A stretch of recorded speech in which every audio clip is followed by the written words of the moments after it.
Bro, it's crazy windy today. Got my big jacket on, tank is full, got bricks in my pockets, so I'm doing everything I can to counteract the wind. I'm going to go through a few things that might help you out as well. But before that, I just wanted to give it a bit of context. Like, you can't avoid bad weather like rain and wind and that kind of thing. It's going to get you. Obviously, if the conditions are absolutely ridiculous, then maybe think about giving it a miss and riding another day. There's no shame in that. Or if you want to challenge yourself or you just don't mind, yeah, go for it, you know.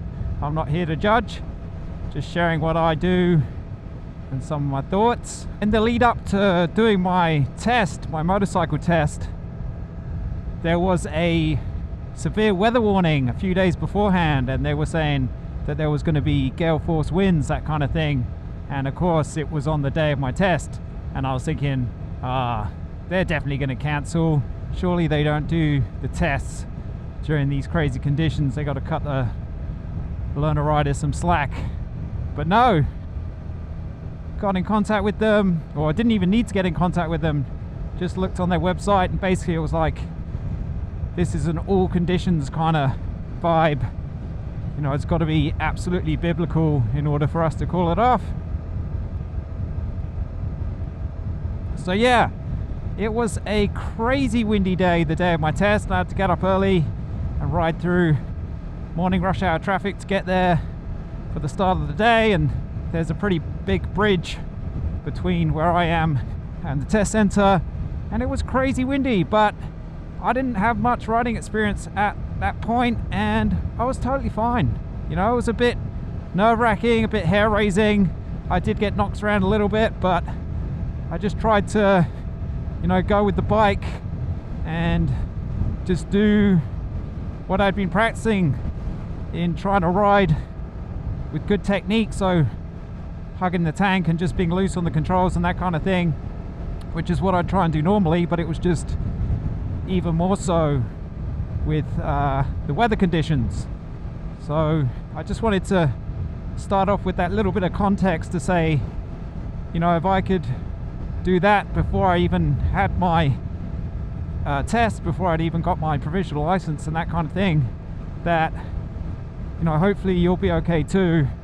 But also, like I said before, if you're not feeling it, then there's no shame in going for a ride another day. I mean, I always think as long as I get home in one piece, then that's the main thing. You know, I want to enjoy the ride, and I don't want to have the hassle of, you know, the bike being damaged or going to hospital and all the costs that are connected with that. Bad weather conditions are going to get you, so there are a few things that you can bear in mind.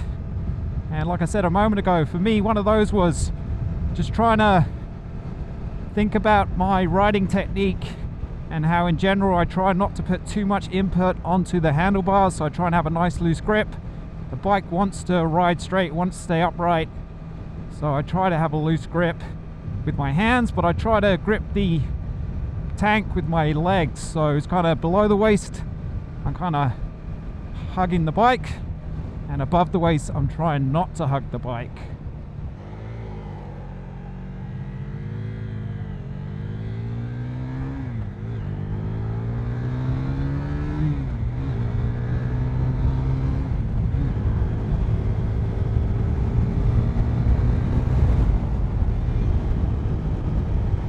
So on to another point. A good thing is, or a good thing to do in the wind, is you can duck down. So just like when I'm on the electric bike and I'm struggling to get up to speed, I duck down to kind of get out the wind.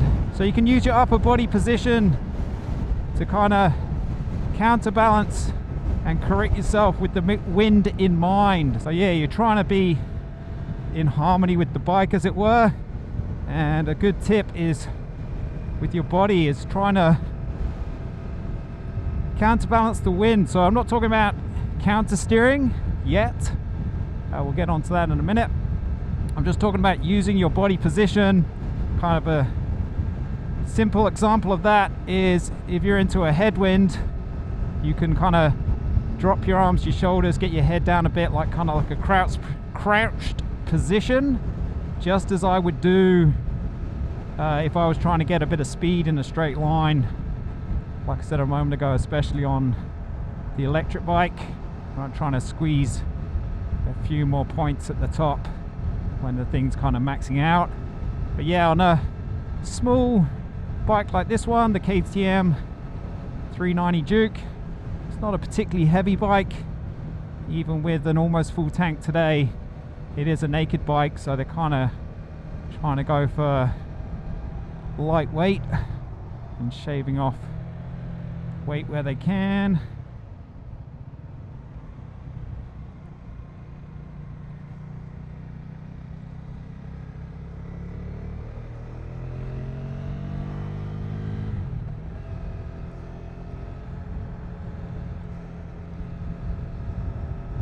So yeah, that body positioning can really help. And then yeah, the counter steering that I briefly mentioned there, that is just using input onto the steering to get the bike to lean over. And without going into it in too much detail, you counter steer by essentially pushing the way that you want the bike to go.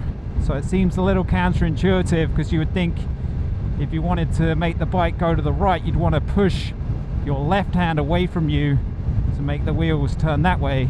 But actually what you're doing is you're pushing your right hand away from you, which actually turns the wheel in that direction, but it gets the bike to tip over.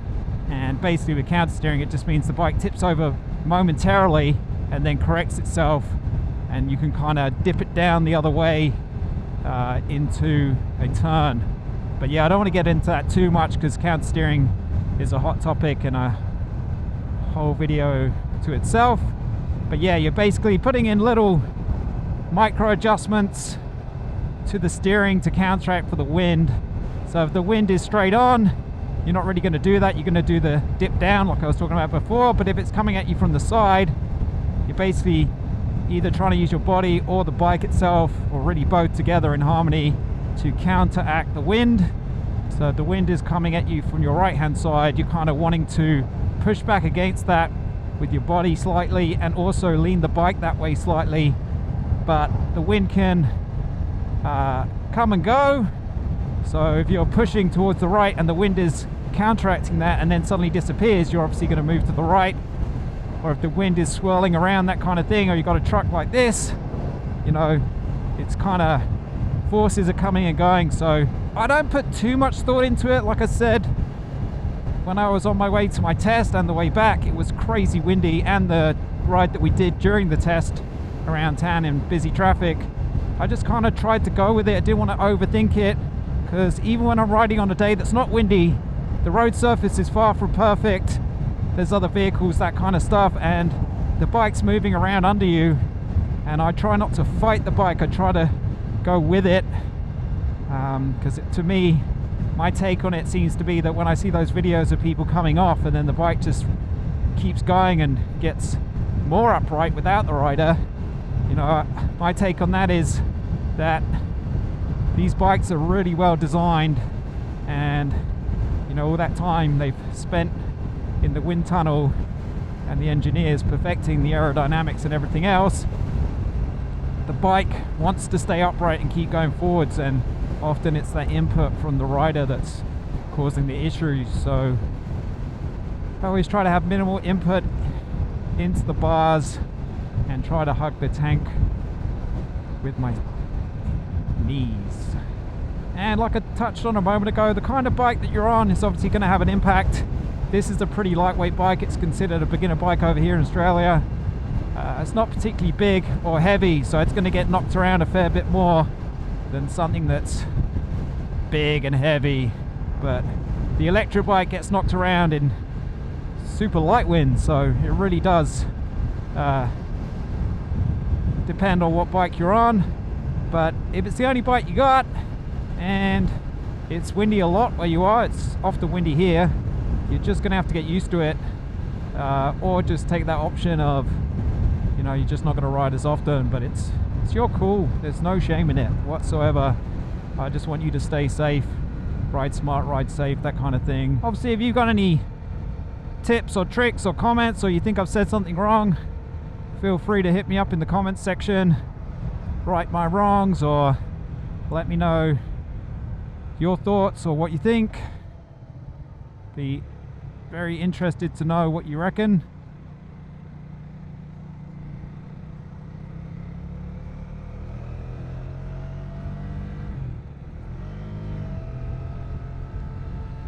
But yeah, the wind's going to knock you around, and you just got to try and not fight it.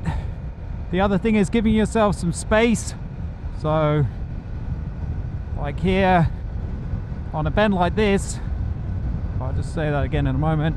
So another thing is maybe changing your riding lines a little bit. On a bend like this coming up now, I'd normally be in the middle anyway, just because I got oncoming traffic. So I want to be as far from the inside of the bend as I can be so I can see round, but also I got oncoming traffic, so I got to bear that in mind. So I tend to split the difference, but normally here I'd be on the left hand side to get nice and wide in the bend, but because it's so windy, I'm basically splitting the difference and going in the middle, so that when I'm getting knocked from side to side because the wind is really swirling, that my lane positioning can help me with that. So I'm kind of right in the middle, just so when I'm getting knocked around a bit, I'm not either getting pushed right over towards the oncoming traffic or over onto the shoulder, onto the verge, which might be pretty small or dirty, dusty, potholes or whatever. So yeah, you just got to accept that you're going to get knocked around by the wind, and in going with the flow, you want a bit of room to maneuver, and sometimes picking the middle is the way to go. And it depends on the road. Like here with the oncoming traffic, I got to be careful. So yeah, I don't want to get too close to that. But also with that verge on the left hand side changing in size and quality, I got to be careful of that as well. But yeah, I hope those have helped, and if you think any of them were wrong or you think you got something better, let me know in the comments. But yeah, have a good one. I'll catch you in the next one. So it's pretty open here. We're near the water, so we're just getting that crosswind just sweeping across the floodplains, and yeah, the bike's just moving around underneath me, and I'm just trying to go with the flow and use my hips and my head and just, yeah,